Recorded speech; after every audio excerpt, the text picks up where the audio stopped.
Jadikan waktu ini adalah waktu anugerah Tuhan melingkupi kami, mencelikkan mata hati kami, membuka pikiran kami, dan mengubah cara kami memandang hidup sebagai anak-anak Tuhan. Roh yang Kau berikan kepada kami, biar juga membuka tikap-tikap pikiran kami, hati kami, sehingga firman-Mu yang begitu berharga boleh kami pahami, boleh menjadi terang-Mu di dalam perjalanan hidup kami, dan boleh menjadi pertolongan bagi kami di dalam kegelapan, kesulitan yang sedang kami hadapi. Terpuji nama-Mu Tuhan. Biarlah pemberitaan firman-Mu menjadi kemuliaan bagi nama-Mu. Dalam nama Tuhan Yesus kami berdoa. Amin. Silakan duduk. Saya tidak tahu di antara kita berapa, karena waktu saya diminta untuk menyampaikan atau memimpin acara ini dengan khotbah saya bilang dibutuhkan pemahaman akan kitab Rut supaya gampang mengikuti khotbah saya. Saya minta kepada Pak Joni untuk coba diajak kepada jemaat untuk baca kitab Rut. Saya nggak tahu apakah saudara sudah membaca kitab Rut? Sudah ya? Nah, yang udah baca, yang belum baca angkat tangan. Tolong yang baca ceritain pada yang belum baca. Saudara-saudara yang baca atau belum baca, kita pakai sedikit waktu untuk menelaah kitab Rut, cerita Naomi. Begini, kalau saudara membuka kitab Rut, maka dengan cepat kita akan menangkap bahwa kitab Rut adalah cerita tentang Naomi. Ya kan? Kenapa kita menangkap kitab Rut sebagai cerita tentang Naomi? Karena Anda langsung bisa menangkap siapa pemeran utama di dalam cerita yang ditulis, dicantumkan di dalam kitab Rut. Pemeran utamanya adalah Naomi. Kenapa saudara anggap dia sebagai pemeran utama? Karena cerita tentang dia adalah cerita yang paling lengkap dibanding Boas, dibanding Rut, apalagi dibandingkan Obed. Cerita Naomi adalah cerita yang paling lengkap, paling panjang, diceritakan dari dia muda sampai dia tua. Dari depan cerita kitab Rut sampai akhir kitab Rut, itu terus menerus nama Naomi itu muncul. Maka dari situ kita menyimpulkan ini kitab Rut adalah cerita tentang Naomi. Maka Pak Joni udah ngomong kepada saya, kayaknya ini judul rada salah, harusnya ini disebut kitab Naomi. Saudara-saudara, bahkan nanti kita lihat, kalaupun diberi nama kitab Naomi tetap salah. Kalau begitu, karena kita menangkap ini adalah cerita Naomi, ya baiklah kita coba telusuri apa yang diceritakan oleh Rut tentang Naomi. Nama Naomi artinya indah, manis, menyenangkan. Dan dia tinggal di Bethlehem yang artinya adalah kota roti. Saudara lihat ya, nama bagus, tinggal di sebuah kota yang mungkin berlimpah rotinya, maka disebut sebagai kota roti. Ditambah lagi kemudian dia berkeluarga, suaminya Elimelek, dan dia punya 2 anak laki-laki. Di zaman hidup mengandalkan tenaga kasar, punya 3 lelaki di rumah, itu jaminan ekonomi. Karena kalau punya 1 orang bisa mengerjakan 5 meter persegi sawah, 3 orang bisa 15 meter. Makanya zaman dulu berkata banyak anak laki-laki, banyak hoki. Kenapa? Karena sawah, kebun yang bisa digarap lebih luas. Ya, Sekarang tentu lain ya, banyak anak, banyak sial. Nama bagus, tinggal di kota yang bagus, punya keluarga yang bagus. Itulah kehidupan Naomi yang baik. Keberuntungan tidak berlangsung lama, karena kemudian diceritakanlah datang bencana. Bencana apa? Bencana kelaparan. Saudara, kebutuhan dasar kita sandang, pangan, papan. Kalau saudara bakal ditimpa bencana, saudara akan pilih bencana apa? Sandang, pangan, atau papan? Kalau boleh milih,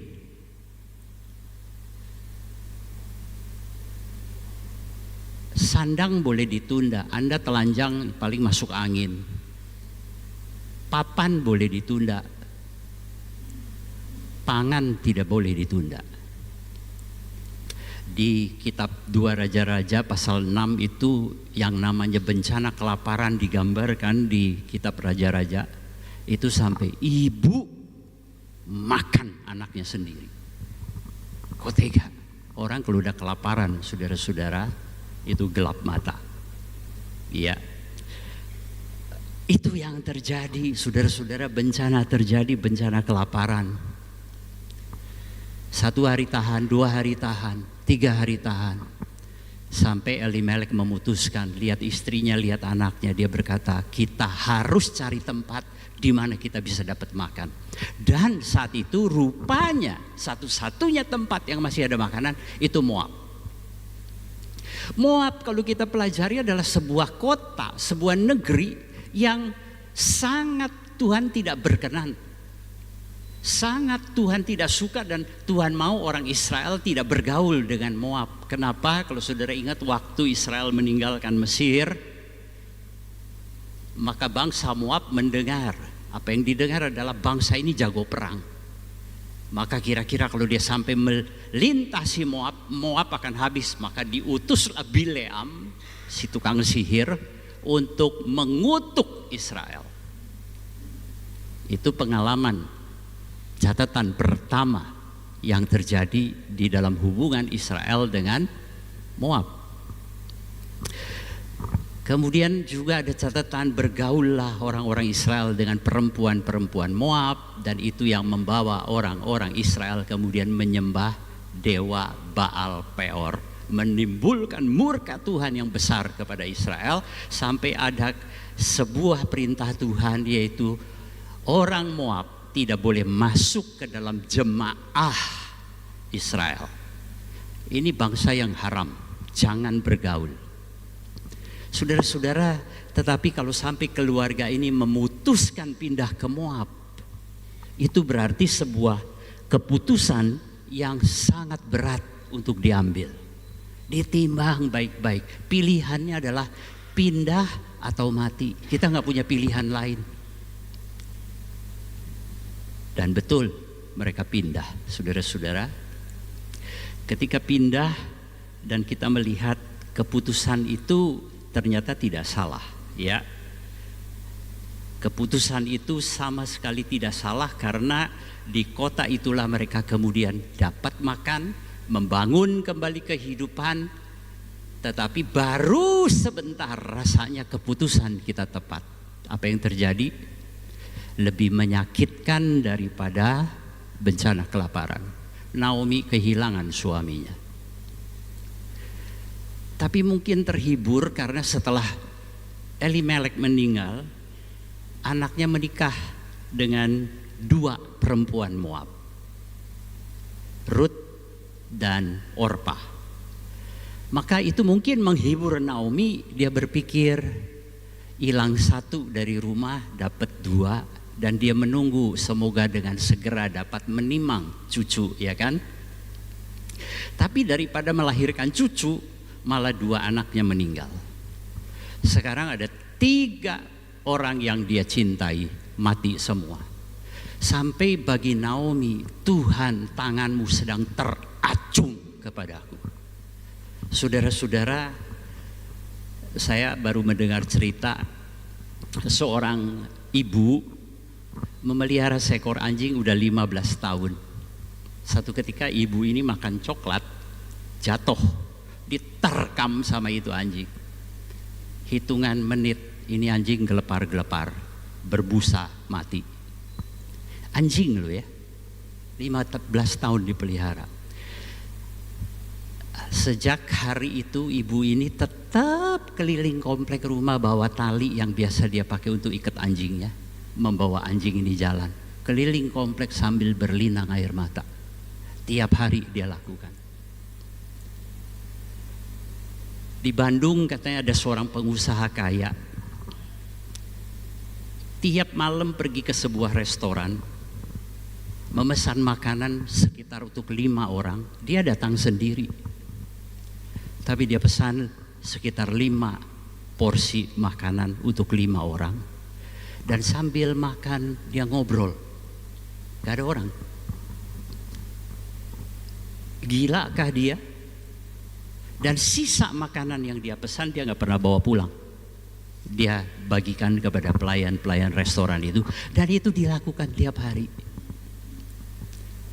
Kenapa begitu?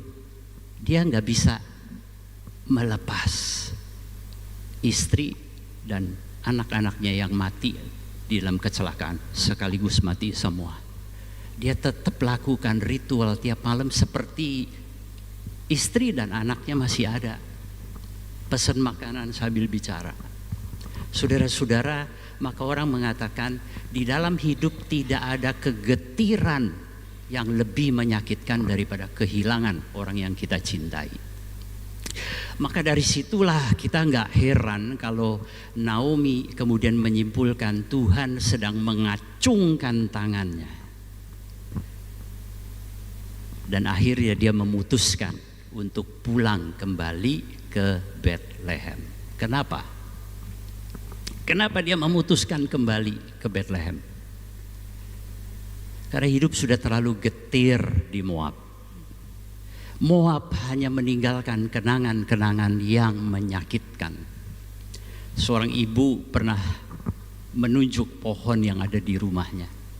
Dia bilang pohon ini ketika suami saya hidup adalah pohon yang kami berdua sangat suka. Karena kita suka duduk di bawahnya, pohon yang rindang, berbicara hati ke hati dengan suaminya, berbagi berbagai cerita dengan suaminya. Tapi sejak suaminya mati, dia bilang pohon ini adalah pohon yang paling saya tidak suka. Kenapa? Tiap lihat pohon ini, kenangan-kenangan yang menyakitkan itu muncul. Saya pengen sekali tebang ini pohon. Saudara-saudara, ketika suaminya hidup, pohon itu indah.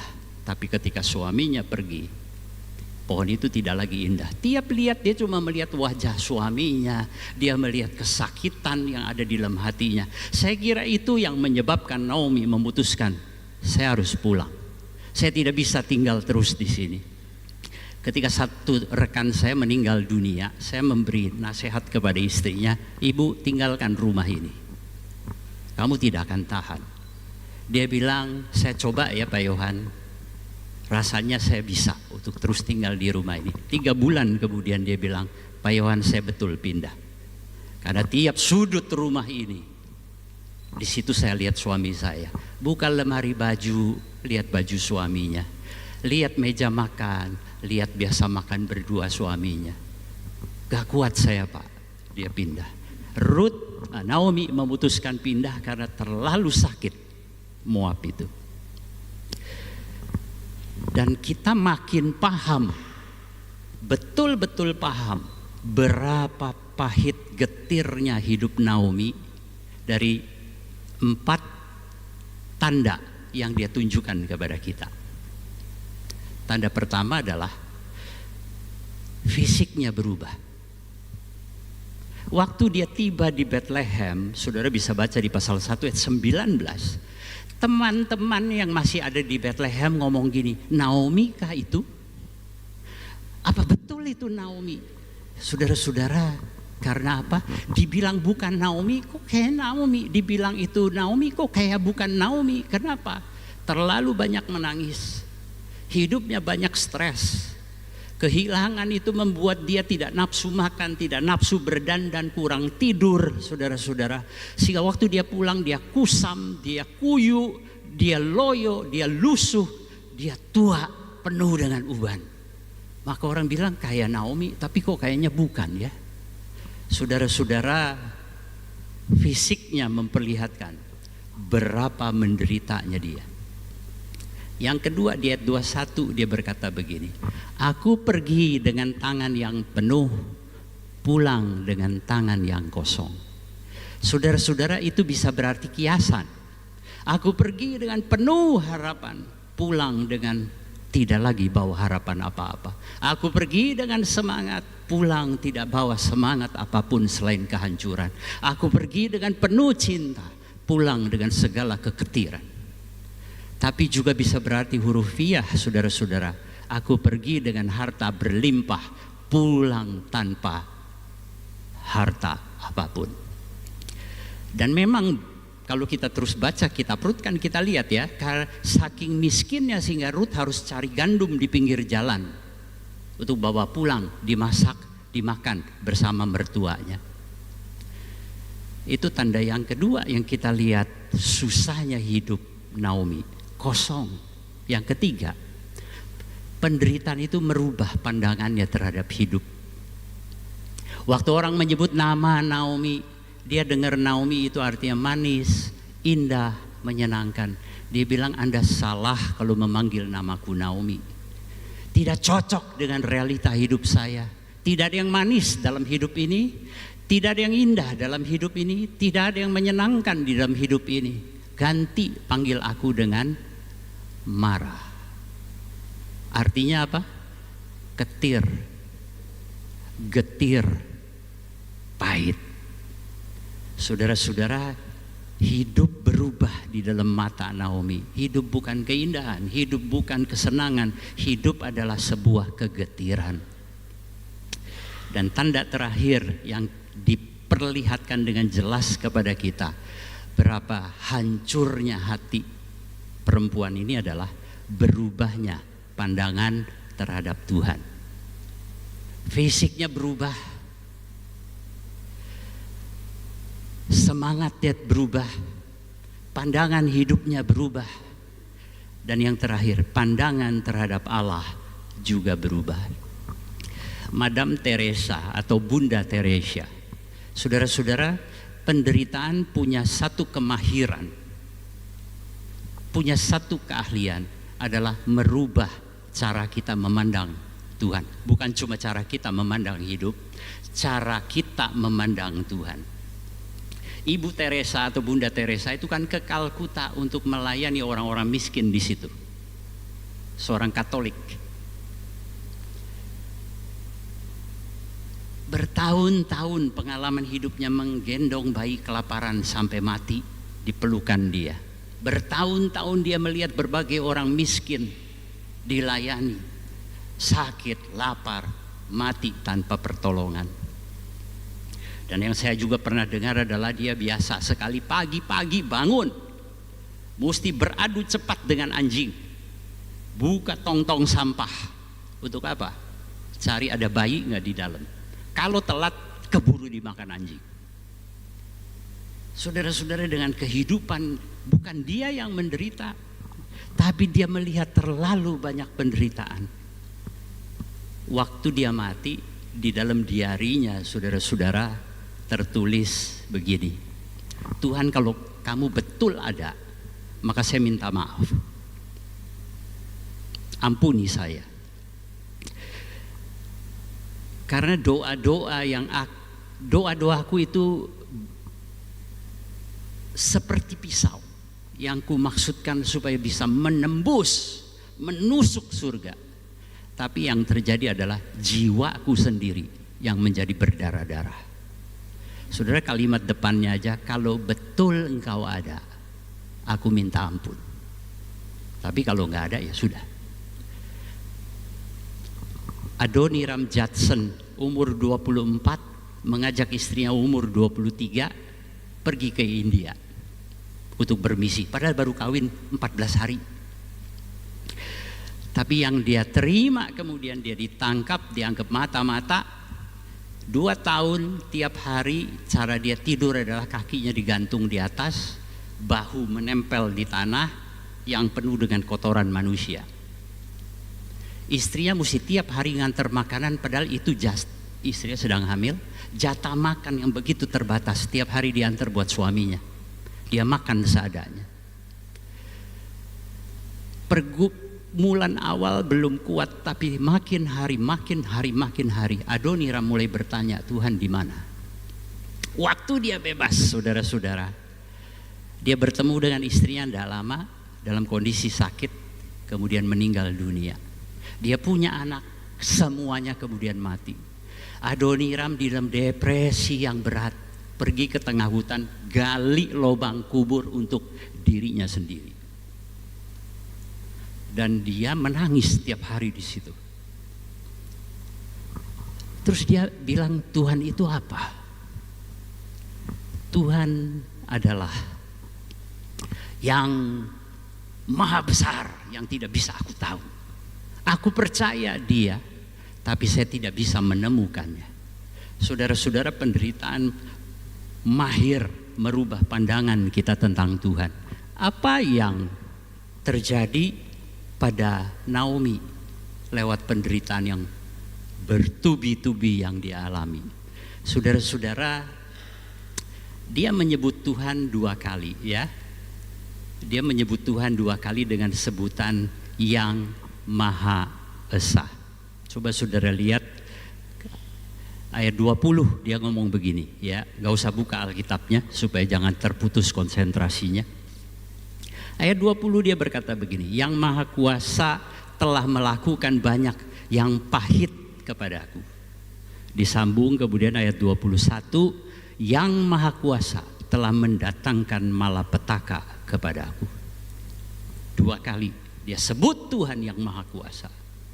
2 kali dia sebut melakukan yang pahit kepadaku, menimpakan berbagai malapetaka kepadaku. Saudara-saudara, kata yang Maha Kuasa itu adalah seperti yang saudara suka nyanyi, El Shaddai. Tapi selalu kalau sebelum di dalam pengalaman Naomi, El Shaddai itu dikaitkan dengan kemakmuran, pertolongan. Tapi bagi Naomi, El Shaddai itu adalah sebuah sindiran. Mentang-mentang lu Maha Kuasa, lu boleh bertindak seenaknya, hanya beraninya lawan siapa?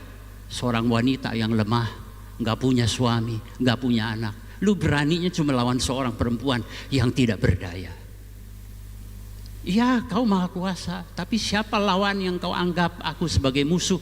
Engkau naik saksi untuk menentangnya. Kata naik saksi untuk menentangnya adalah istilah pengadilan, di mana Tuhan jadi hakim sekaligus saksi yang memberatkan Naomi bahwa dia guilty. Memang mesti dihukum seberat-beratnya. Siapa saya Tuhan, cuma seorang wanita lemah melawan Engkau yang Maha Kuasa. Bisa apa aku? Sangat tidak fair perkelahian seperti ini. Saudara-saudara, maka tubuh yang berubah, mental yang berubah, pandangan hidup yang berubah, pandangan terhadap Tuhan yang berubah. Kalau kita sampai mengalami 4 hal seperti ini, bahkan kota yang dulu memberi pengharapan pun kita tinggalkan karena meninggalkan terlalu banyak kegetiran. Hidup begini gimana gak hancur? Kita mungkin dari 5 itu punya 1 atau 2. Tapi kalau Anda mengalami 5 hal seperti ini, betul-betul kita rasa hidup itu sudah tamat. Kalaupun masih dilanjutkan, itu isinya cuma kegetiran. Ya, itu sebabnya kalau Naomi disuruh membuat buku tentang hidupnya, kira-kira dia kasih judul apa? Kalau dia bukukan hidupnya supaya dibaca oleh kita, menurut saudara dia akan kasih judul apa bukunya?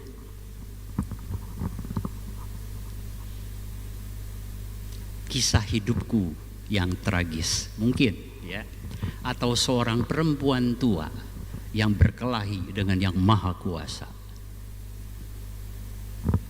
Di bawahnya catatan kecil, sudah pasti aku kalah, mana bisa melawan dia.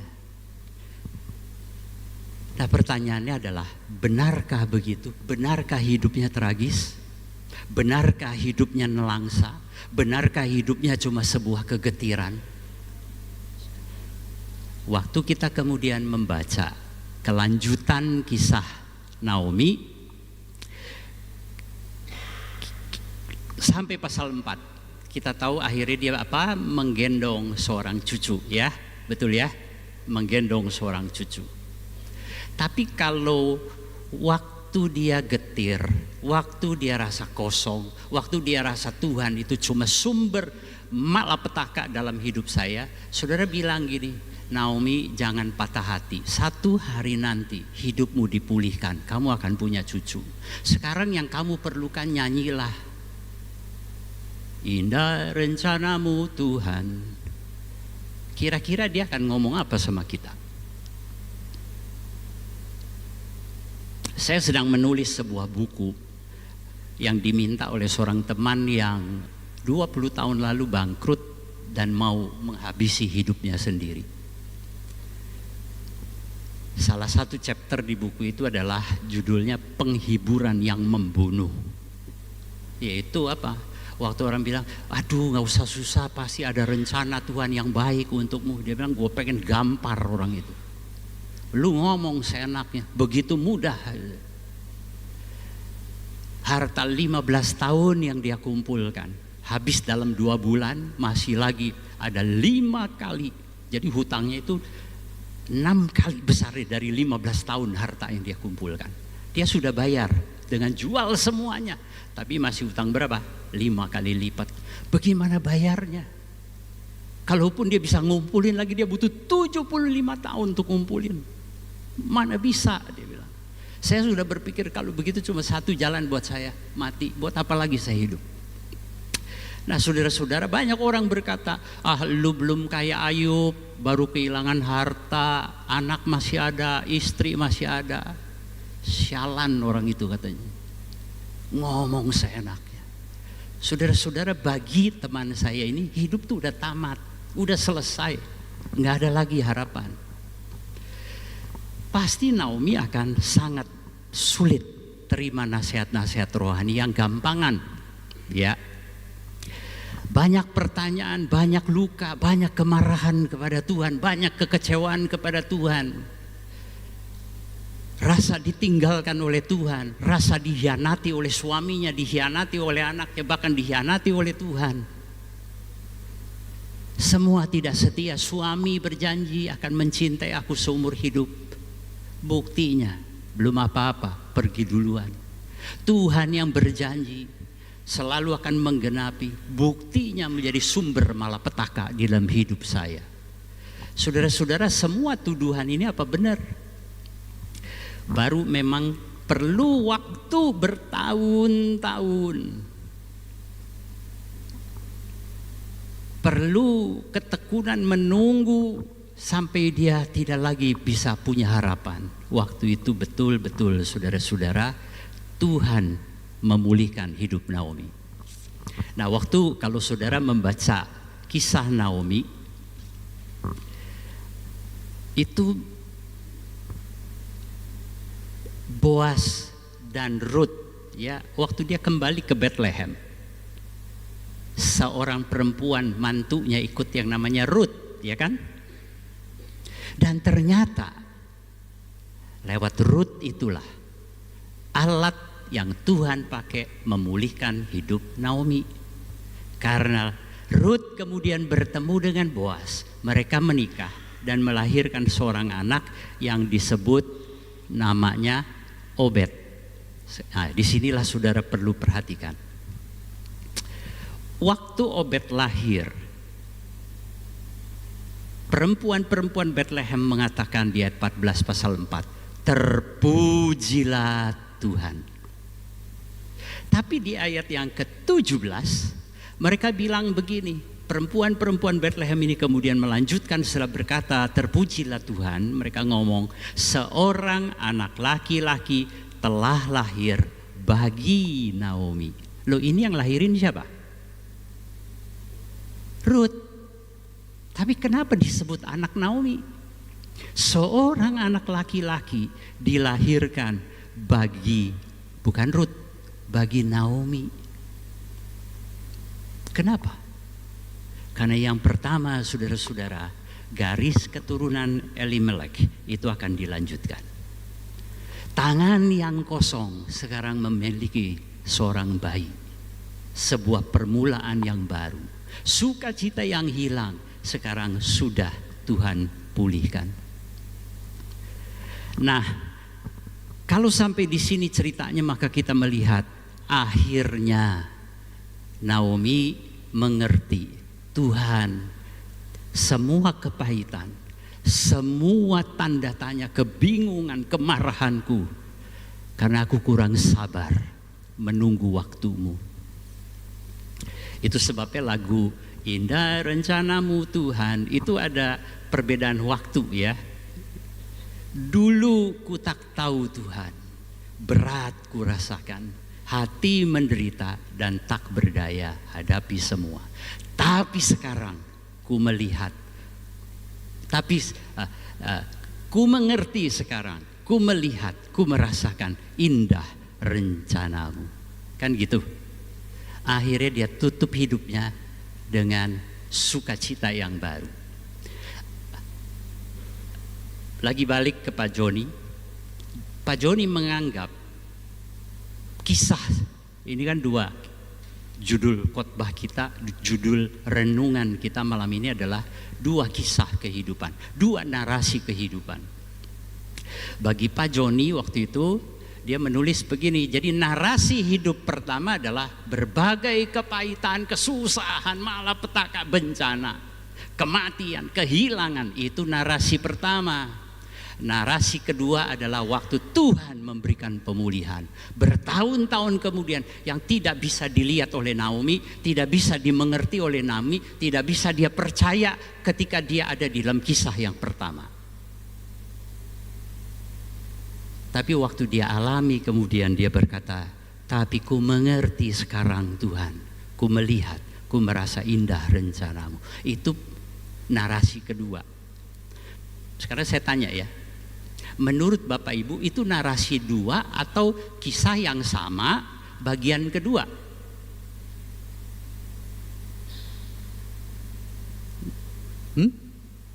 Itu narasi yang sama cuma dibagi bab 1, bab 2. Atau ini narasi pertama yang gak ada hubungan, ini cerita lain, ini cerita yang kedua. Kalau dimengerti seperti itu lebih tepat mana? Itu narasinya cuma satu, cuma ada 2 bab, ya kan? Ini cerita pertama berakhir dengan apa? Bersambung, kan gitu. Waduh, kita penasaran nih sambungannya apa? Oh, sambungannya bagus. Ceritanya di depan dia kalah, tapi di depan dia jaya, di belakangnya. Itu satu narasi, saudara-saudara. ChatGPT pun gak ngerti-ngerti. Saya bilang, lu tuh gak ngerti. Lu kok nangkepnya itu 2 narasi, itu satu narasi, 2 episode.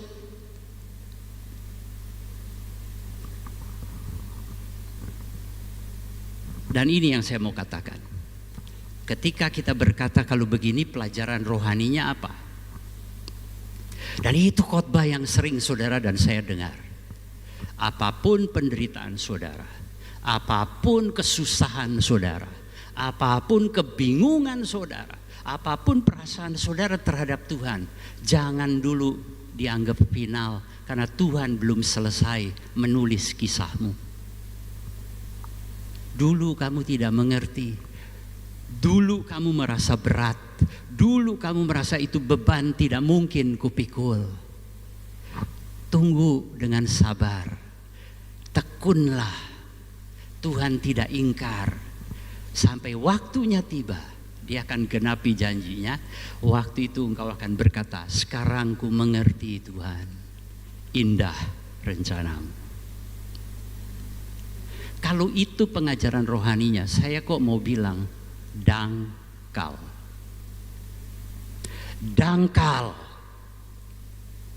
dan sangat berpusat kepada manusia. Kita pusat daripada cerita. Dan kenapa saya bilang dangkal? Pertama, aku pusat. Seluruh cerita tentang aku menderita, aku kehilangan, aku hancur, aku dipulihkan. Semua cerita tidak lain tentang siapa? Naomi. Makanya waktu Anda baca kitab Rut, ini cerita apa? Naomi. Dari seorang perempuan yang susah sekarang menjadi perempuan yang akhirnya bahagia. Yang kedua, saya bilang itu dangkal karena tidak unik, tidak istimewa cerita seperti itu. Orang-orang non-Kristen yang mulai dari bawah, miskin, menderita, kemudian berakhir dengan jaya. Banyak gak? Banyak gak? Dia bukan anak Tuhan, tapi banyak buku kita tulis. Saya pernah baca pengalaman Honda, Shichiro Honda, itu yang membuat mobil Honda. Dia berangkat dari seorang anak yang sangat miskin. Kimononya itu katanya sampai seperti dikasih sagu, keras. Kenapa? Terlalu banyak buat lap ingus.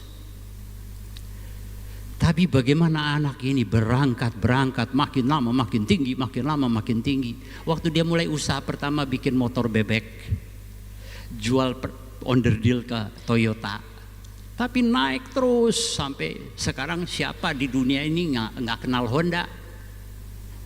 Apa dia anak Tuhan? Bukan. Saudara-saudara, itu tidak unik, itu terlalu dangkal. Dan yang ketiga, saudara-saudara, saya bilang itu tidak unik, tidak istimewa. Karena banyak juga kita melihat orang-orang, anak-anak Tuhan yang menderita tidak berakhir seperti Naomi. Ibrani pasal 11 ayat 35-39 mencatat anak-anak Tuhan yang menderita mati digergaji, mati kehausan, mati kelaparan. Nggak ada pemulihan, nggak ada kebahagiaan yang dikembalikan. Sampai ditulis oleh Ibrani, dunia tidak pantas untuk mereka. Saudara-saudara, banyak anak Tuhan yang sampai akhir tidak ada pemulihan. Dan yang terakhir, saya bilang itu pelajaran dangkal. Karena kalau memang kitab Rut adalah tentang Naomi, maka mulainya memang harus dimulai dengan Naomi, betul, dan harus ditutup dengan cerita Naomi. Maka kitab ini mestinya ditutup dengan sebuah kata, akhirnya Naomi berbahagia sampai akhir hayatnya. Tutup, selesai bukunya, ya kan? Itu Walt Disney kan begitu. They happily after. Kelar filmnya. Tapi Anda lihat, itu tidak terjadi dalam kitab Naomi. Disinilah saya mulai ajak saudara melihat cerita yang kedua. Dan itu ternyata bukan cerita tentang Naomi. Sama sekali bukan Naomi. Naomi muncul, tetapi kita akan lihat sebagai apa dia muncul di dalam cerita yang kedua. Kitab Naomi, kitab Rut akhirnya ditutup dengan sebuah silsilah. Aneh ya, kitab Rut ditutup dengan sebuah silsilah. Pasal 4 ayat 18 sampai 22. Saya harap saudara bisa bertahan khotbah sulit ini, karena saya untuk tuangin ini pikiran menjadi kata-kata yang mudah dimengerti aja setengah mati. Tulis, saya buang kertasnya, tulis ulang, kayaknya nggak bisa jelas, buang kertasnya, sampai beberapa kantong plastik. Saya pikir kok susah amat sih ya cerita yang saya, bagaimana sih mengkalimatkannya supaya orang waktu diceritain sistematik, clear, gampang dipahami. Saya baca dulu silsilahnya. Inilah keturunan Peres, ayat yang ke-17 dulu. Pada Naomi telah lahir seorang anak laki-laki. Lalu mereka menyebut namanya Obed. Dialah ayah Isai, ayah Daud. Ini harus dipegang ya. Diulang, inilah keturunan Peres. Peres memperanakan Hezron, Hezron memperanakan Ram, Ram memperanakan Abinadab, Abinadab memperanakan Nahason, Nahason memperanakan Salmon, Salmon memperanakan Boas, Boas memperanakan Obed, Obed memperanakan Isai, Isai memperanakan Daud. Saudara tahu Rut ini cerita tentang apa? Ini cerita tentang silsilah. Inti daripada Rut itu ada di ayat 18 sampai 22. Kalau Anda sampai luput dan menganggap ini untuk apa sih tiba-tiba tutup pakai silsilah, Anda luput dan Anda salah membaca kitab Rut. Ini yang membuat kita bingung, ya. Di dalam nama-nama inilah saudara menemukan cerita narasi yang kedua, yaitu cerita tentang Allah, bukan Naomi. Kalau cerita tentang Naomi, pemeran utamanya adalah Naomi. Cerita dari depan sampai belakang tentang Naomi. Kalau ini cerita Allah, maka yang menjadi pemeran utama adalah Allah. Dan dari depan sampai belakang itu cerita tentang Dia. Cerita apa? Saudara, berabad-abad kemudian, saudara lihat Matius pasal 1 mengulang nama-nama yang tadi kita baca 18 sampai 24. Satu persatu, enggak ada satupun yang hilang. Urutannya persis sama.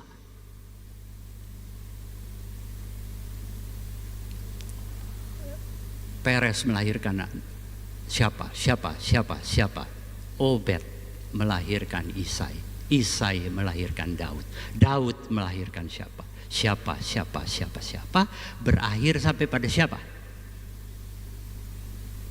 Berakhir di Matius 1 ayat 18. Inilah kelahiran Yesus Kristus sebagai berikut. Itu kisah Natal. Maka waktu kita baca begini,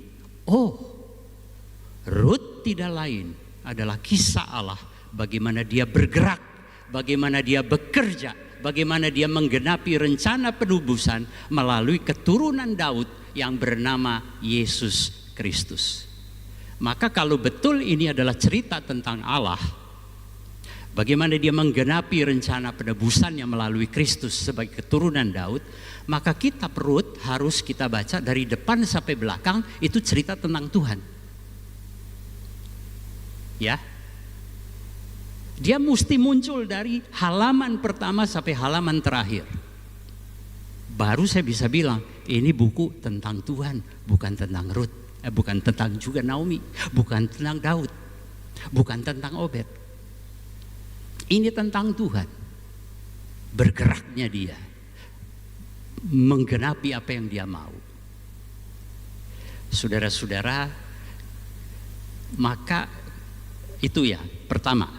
Kalau ini kitab tentang Allah, dari depan sampai belakang, itu mesti cerita tentang Dia. Yang kedua, kalau begitu, kalau ini cerita tentang Allah, maka Naomi, Rut, Boas, Obed, Daud, itu cuma cerita-cerita yang Tuhan taruh di dalam ceritanya yang besar. Dia seperti, ya kalau buku cerita, Naomi, Rut, Boas itu cuma pasal-pasal kecil atau paragraf-paragraf kecil yang Tuhan taruh di dalam bukunya yang besar. Kalau saudara tahu puzzle, maka kisah Naomi, Rut, Boas, Obed, Daud dan lain sebagainya itu cuma puzzle kecil-kecil yang Tuhan taruh di dalam gambar Dia yang besar. Yang ketiga yang saudara mesti pegang waktu membaca kitab Rut adalah, berarti saya waktu membaca cerita yang sama, peristiwa yang sama, selalu menemukan dua pemeran utama yang sama. Karena walaupun ini dua cerita, peristiwanya sama. Itu yang susah, itu yang mengagumkan, itu yang betul-betul membuat kita jaw dropping, itu ternganga, tercengang. Kok bisa ya? Eventnya sama, tapi selalu ada dua pemeran utama. Yang satu Naomi, yang satu Allah. Selalu di dalam peristiwa yang sama, ada dua arti yang berbeda. Selalu pada peristiwa yang sama ada dua arah tujuan yang berbeda. Bingung ya? Ceritanya sama, peristiwanya sama. Sorry, bukan cerita sama. Eventnya sama, peristiwanya sama, pengalamannya sama. Tapi pemerannya beda. Maknanya beda. Arahnya beda. Yang satu cerita Naomi, yang satu cerita Tuhan. Nah, untuk itu kalau saya tidak konkretkan, maka saudara akan bingung. Ini apa sih maksudnya? Oke, ya, kita konkretin. Ikuti saya pelan-pelan. Semoga saya bisa selesai dalam 1 jam. Kemarin juga saya khotbah di sebuah perusahaan. Setelah 45 menit saya bilang maaf ya, saya nggak bisa kelar. Bersambung part 2. Mereka langsung tanya kapan part 2-nya. Ya kapan, saya bilang memang saya putus sedikit di tengah part 2 supaya saya diundang lagi. Nah karena di sini nggak tahu nasibnya saya harus selesaikan hari ini. Satu peristiwa, dua pemeran utama yang berbeda, dua makna yang berbeda, dua tujuan yang berbeda. Kita balik menganalisa cerita Naomi. Bencana terjadi kelaparan. Itu mulainya cerita yang ditulis oleh penulis kitab Rut. Terjadi kelaparan besar. Keluarga ini, Naomi dengan suami dengan anaknya, memahami ini sebagai apa? Sebagai apa? Bencana. Oke. Yang membuat mereka harus pindah ke Moab. Pindah ke Moab itu disebut sebagai pengungsian, ya kan? Ngungsi kita. Kenapa ngungsi? Karena kita nggak mau mati di sini. Ngapain lu ngungsi? Karena kalau kamu mau hidup, hanya di situ ada harapan. Waktu Elimelek mati, siapa yang kehilangan? Naomi kehilangan. Sekarang dia menjadi janda. Dia rasa dia ditinggalkan. Dia hancur, dia sedih, dan dia mulai merasa Allah itu mengacungkan tangannya kepada. Kemudian anak-anaknya kawin. Bagi Naomi sekarang dia jadi apa? Aku jadi mertua saiki dan punya mantu 2. Harap-harap segera nimang cucu sehingga aku terhibur dari kehilangan suami. Waktu dua anaknya mati, Naomi kemudian kembali mengatakan, lagi kehilangan itu hinggap dalam hidupku. Apalagi yang tersisa? Kenangan terlalu banyak yang pahit. Aku mau kembali ke Moab. Kenapa kembali ke Moab? Karena aku tidak kuat menanggung kenangan-kenangan yang banyak tapi menyakitkan. Lihatlah tubuhku yang kurus, pandanganku yang pahit terhadap hidup. Tidak ada lagi semangat cinta dan pengharapan. Allah bahkan adalah musuh bagiku. Menentang aku yang lemah. Cuma seorang perempuan yang tidak berdaya. Rut ikut Naomi. Bagaimana cara Rut ikut Naomi. Bagaimana Naomi melihat Rut?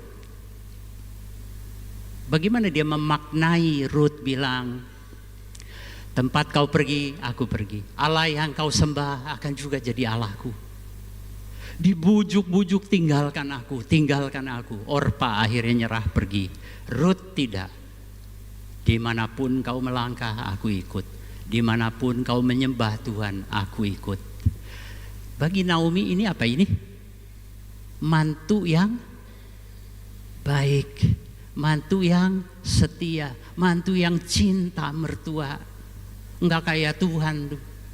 Masa kebaikanmu kalah dengan mantuku?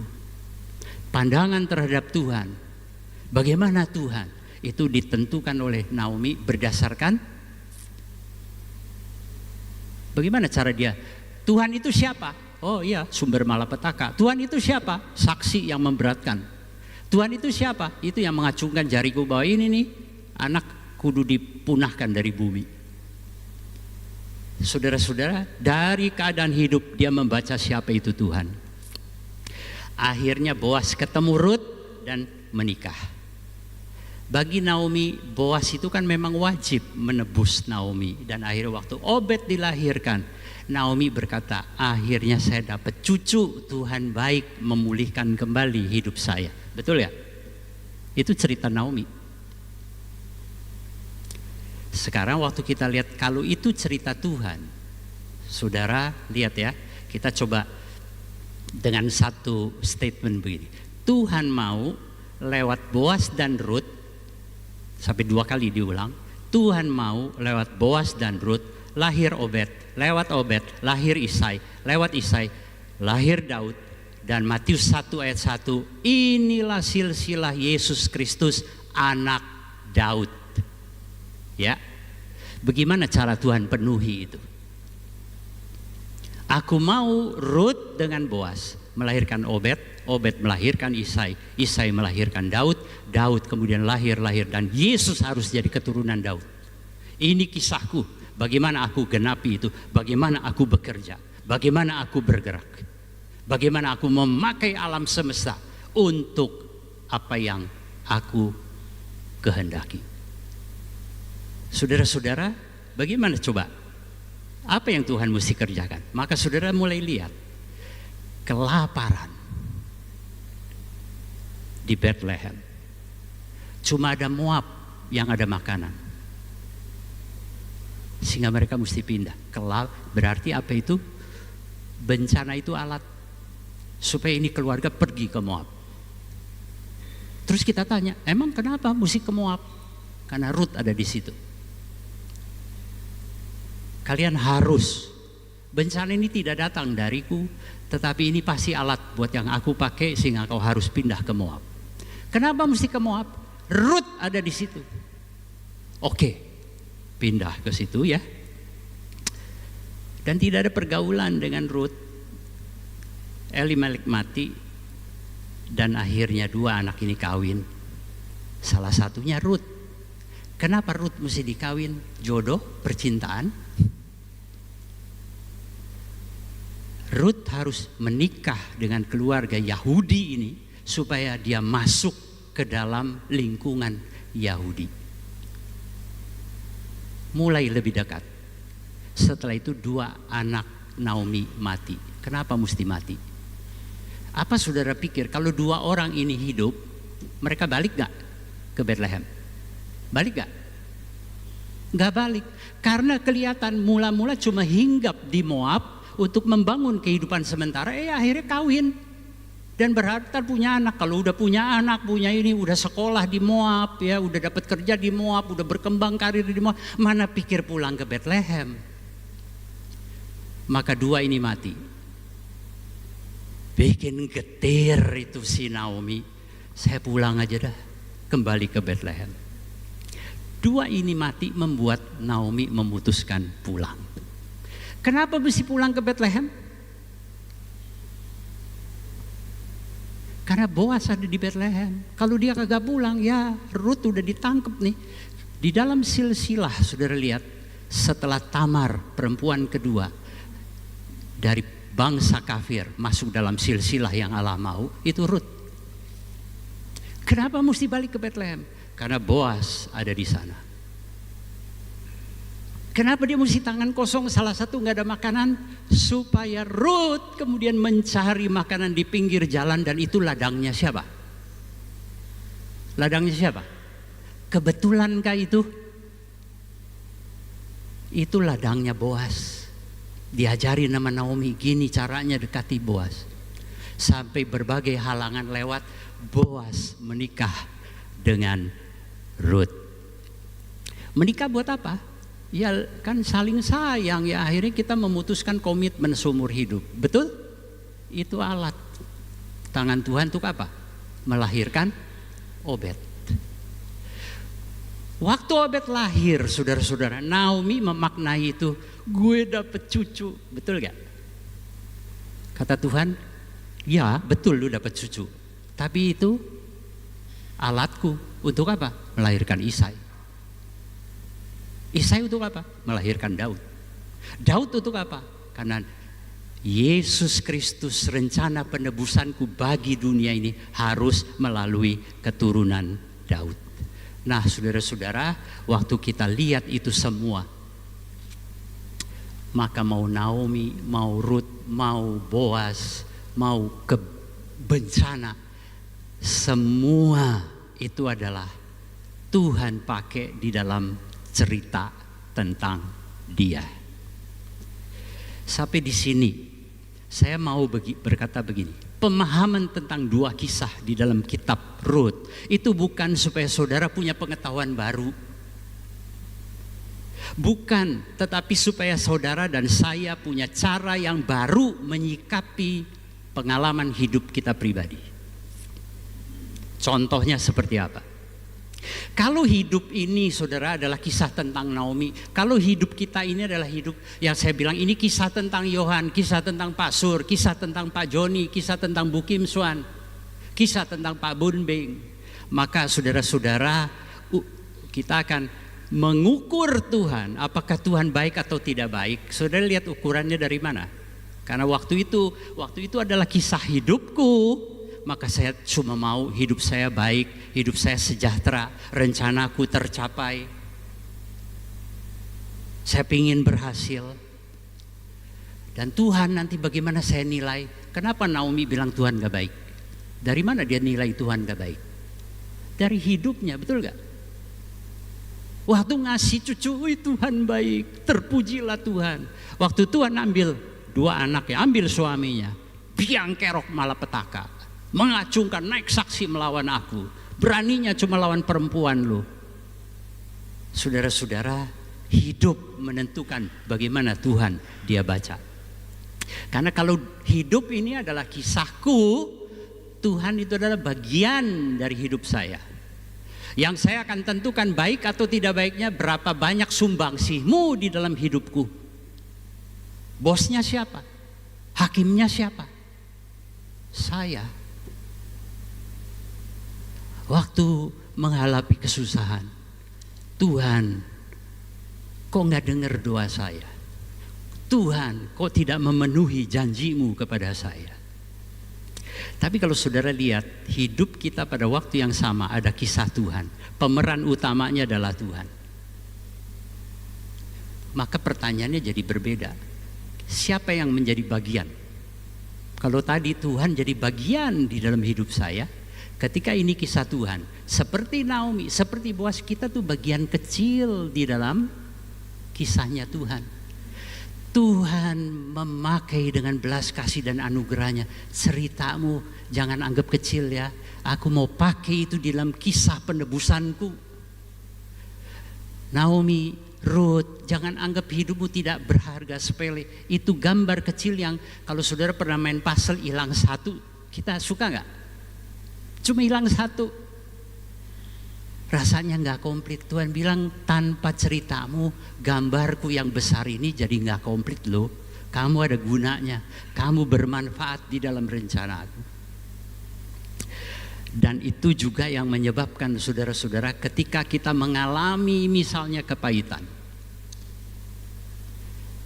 Ketika suamiku meninggal, aku bertanya, Tuhan, mana janjimu? Saya ingat di Surabaya ada seorang ibu sahabat. Dia bilang, Tuhan, waktu suaminya sakit, aku gak pernah doa minta mujizat. Tapi kali ini Tuhan, hanya untuk kali ini dan ya ini juga terakhir, berilah aku mujizat, sembuhkanlah suamiku. Enggak sembuh, berhenti dia ke gereja. Marah dia kepada Tuhan. Aku melayanimu seumur hidup Tuhan, gak pernah minta macam-macam, hanya kali ini tolonglah suamiku. Masa itu pun kau tidak jawab? Selesai dia berdoa dan gak pernah lagi ke gereja. Jalan di halaman rumah terpeleset, kakinya patah. Duh Tuhan, apa gak cukup kesusahanku? Saudara-saudara, kalau kita pusat hidup, Tuhan bagian. Dan kita menentukan baik tidaknya dia menurut apa yang dia lakukan dalam hidup kita. Mana Tuhan? Kalau dia adalah tokohnya, utamanya, ceritanya, saudara-saudara, maka di situ ketika aku kehilangan, saya berpikir, Tuhan, di dalam ceritamu ini mau dipakai buat apa?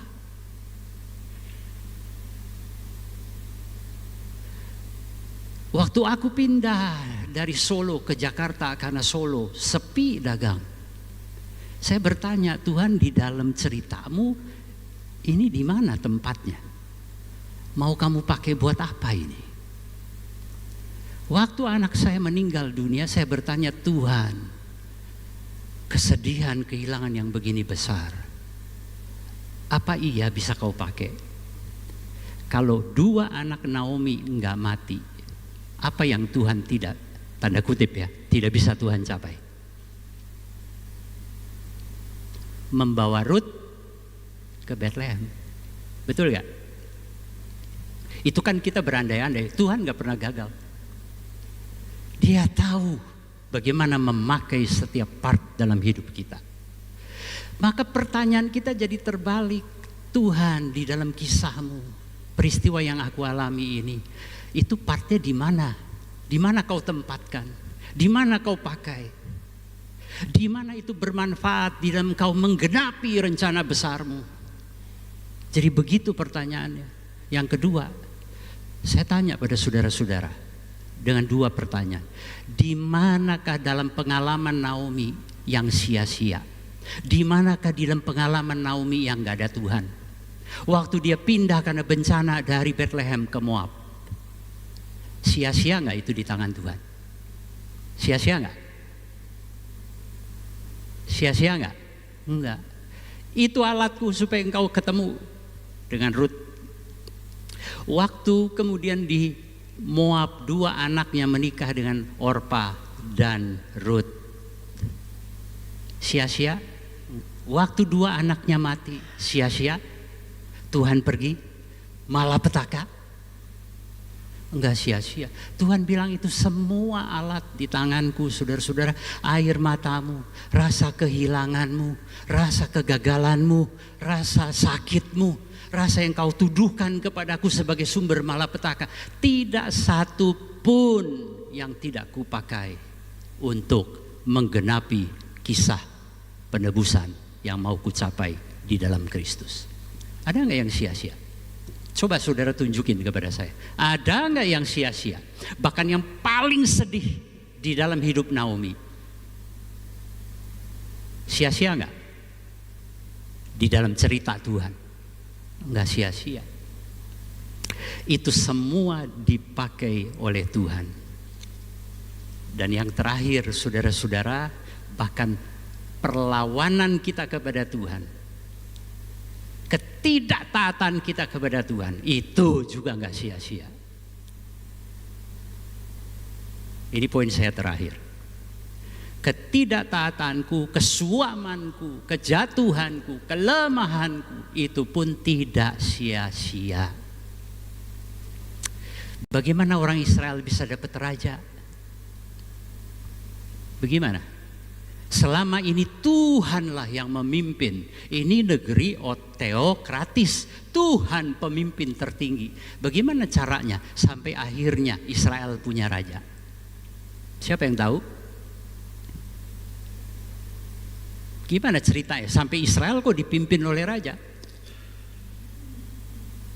Karena Israel bilang, kami mau punya raja seperti tetangga-tetangga. Kami nggak mau Tuhan sebagai pemimpin tertinggi bangsa kami. Dan Tuhan bilang begini, oke, kalau kamu nggak mau aku, mau minta raja, tak keno. Tapi nanti kamu ya diperes harus bayar pajak loh.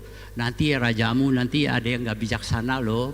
Tapi itu resiko ya, itu permintaanmu ya, dikasih raja. Raja siapa? Saul. Dari Saul lah maka muncul Raja Daud, dan Yesus harus anak dari keturunan raja. Janji Tuhan tahta Daud akan kekal selama-lamanya. Dari mana ini jadi raja? Dari penolakanmu terhadap aku.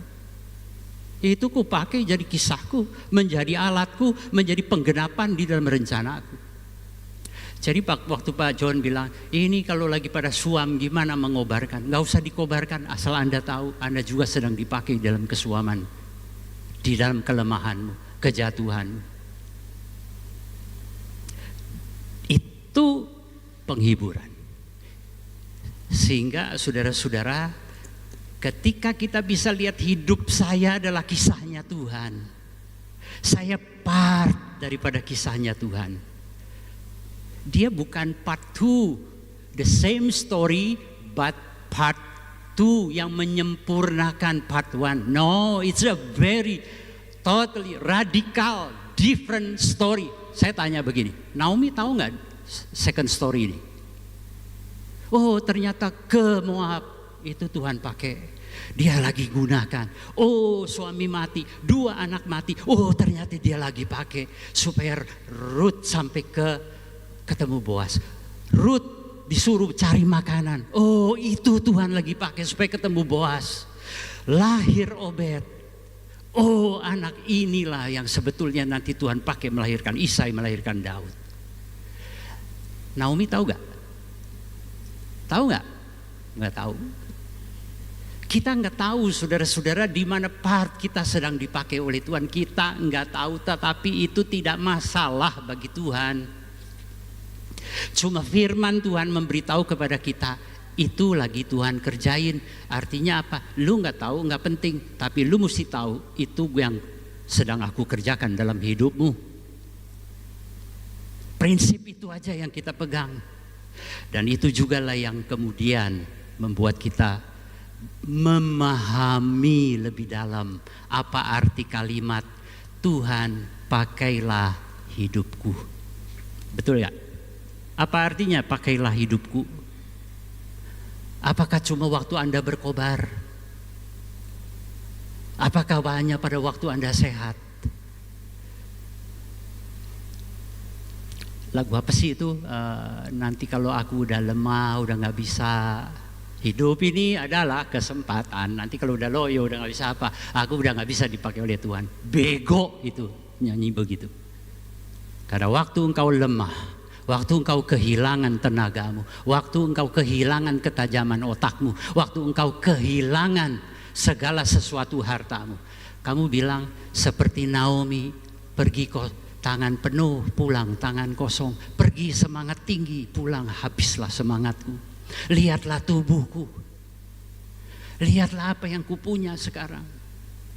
Lihatlah Tuhan yang memusuhiku. Saudara-saudara, waktu dia berteriak begitu pun, apa Tuhan gak lagi pakai?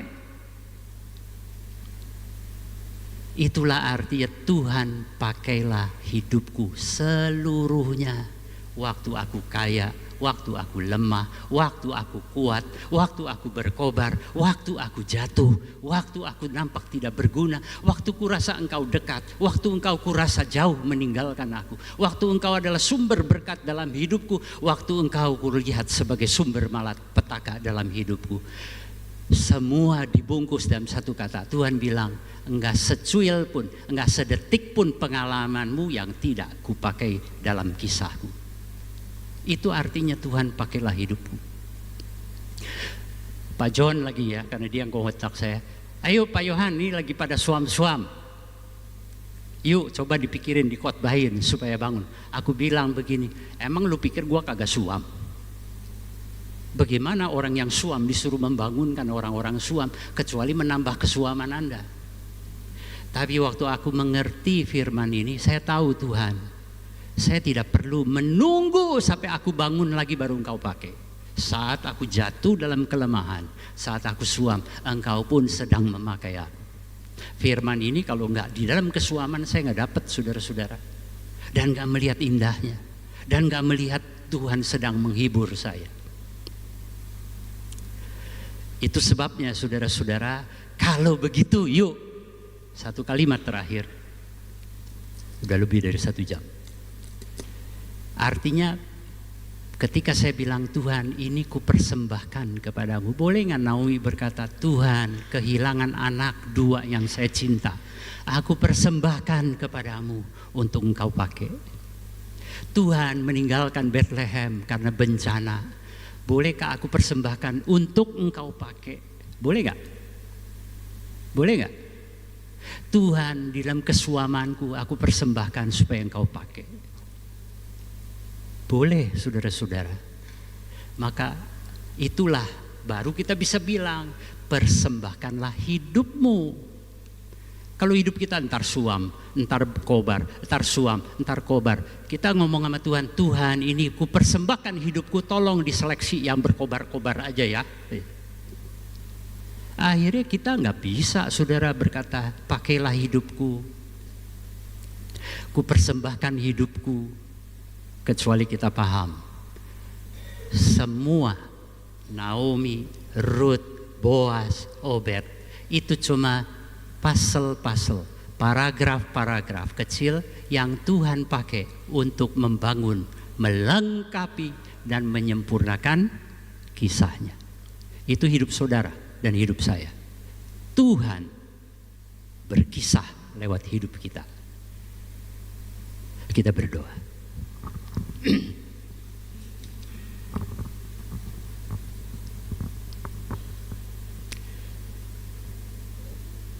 Tuhan, terima kasih.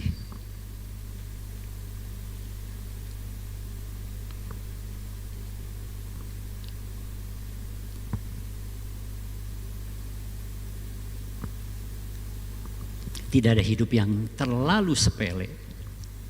Tidak ada pengalaman yang terlalu gelap. Yang Tuhan berkata, yang ini tidak bisa kugunakan, yang ini tidak bisa kupakai untuk kemuliaanku. Justru pada masa-masa paling menghancurkan, kehilangan anak, kehilangan suami, itu masa-masa pekerjaan Tuhan sedang dikerjakan paling besar. Tolong kami melihat hidup kami Tuhan, bukan kami pusatnya, bukan kisah tentang kami, bukan kehebatan kami, keberhasilan kami, tapi kisah Tuhan yang berhasil memakai kami, orang-orang yang tidak sempurna, orang-orang yang seharusnya kau buang. Disitulah kami melihat memang kau mulia. Sinarmu terlihat di dalam kegelapan jiwa kami. Belas kasihanmu terlihat di dalam kekerasan hati kami. Terima kasih Tuhan. Saudara, apapun yang saudara ada pada saat ini, kita bukan lagi menunggu pemulihan di mana nanti saudara dipulihkan jadi jaya kembali, kaya kembali, senang kembali. Tapi saat ini pun saudara dan saya ada di dalam tangan yang memakai kita. Kalau ada yang rasa pada saat ini membutuhkan pelayanan doa, saudara boleh mengacungkan tangan.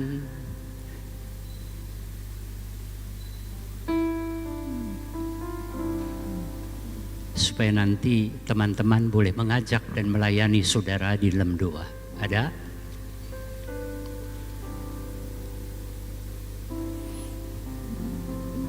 Baik, kalau tidak ada saya akan menutup di dalam doa.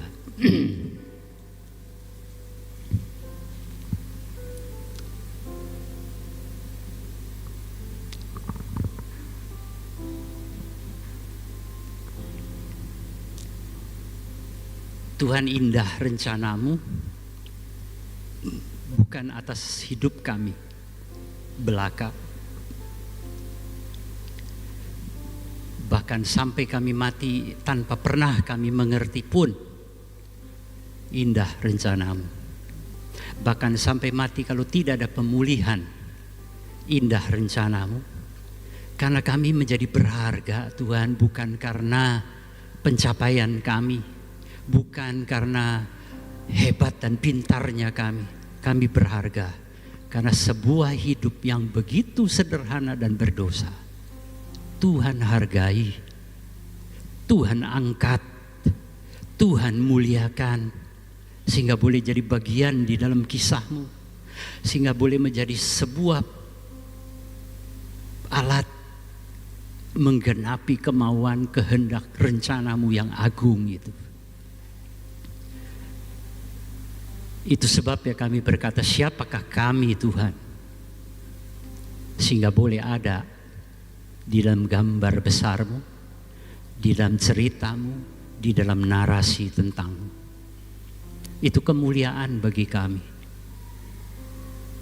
Rasa kami disanjung, rasa kami berarti, rasa kami punya makna di tengah-tengah kesengsaraan kami, di tengah-tengah kehilangan kami.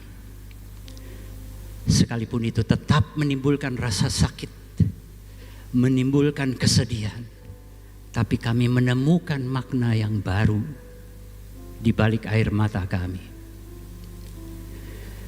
Terpuji nama-Mu Tuhan, ditinggikan nama-Mu sekarang sampai selama-lamanya. Dalam nama Tuhan Yesus kita katakan amin.